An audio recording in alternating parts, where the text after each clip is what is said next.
Video देखने से पहले आप सभी से रिक्वेस्ट है, अगर चैनल पे न्यू हो तो चैनल को शेयर और सब्सक्राइब करें। Thank you. एक बार की बात है, जंगल के बीचों बीच लियो नाम का एक शेर रहता था, जिसे अपनी ताकत और बहादुरी का बखान करने के अलावा और कुछ पसंद नहीं था। वह अक्सर घूमता रहता था और सभी जानवरों को अपने शक्तिशाली कारनामों और साहसिक कारनामों के बारे में बताता था। इस बीच फेलिक्स नाम का एक चालाक लोमड़ी थी, जो लियो के आत्मविश्वास की प्रशंसा करती थी, लेकिन उसके घमंड का मजाक उड़ाने से खुद को नहीं रोक पाती थी।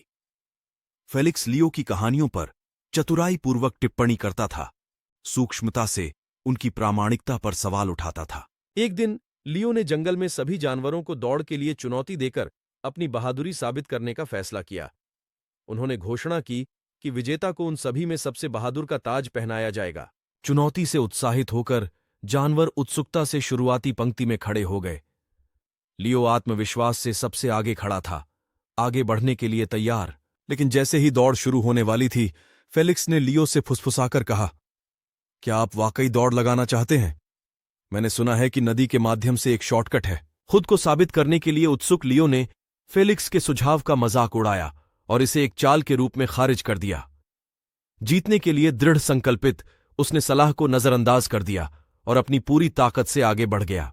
जैसे ही लियो घने जंगल से होकर गुजरने के लिए संघर्ष कर रहा था, फेलिक्स शांति से नदी के माध्यम से फिसल गया, शॉर्टकट ले लिया और आसानी से पहले फिनिश लाइन तक पहुंच गया।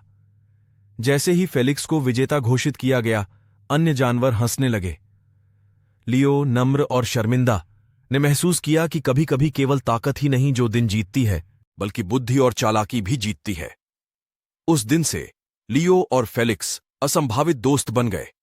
लियो ने चतुराई और हास्य के मूल्य की सराहना करना सीख लिया, जबकि फेलिक्स ने लियो के साहस और ताकत की प्रशंसा की।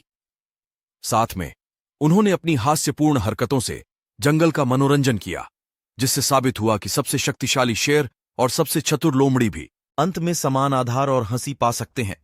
अगर दोस्तों चैनल पर न्यू हो तो चैनल को शेयर और सब्सक्राइब करो। धन्यवाद आपका अपने चैनल एनिमेशन डीके पर।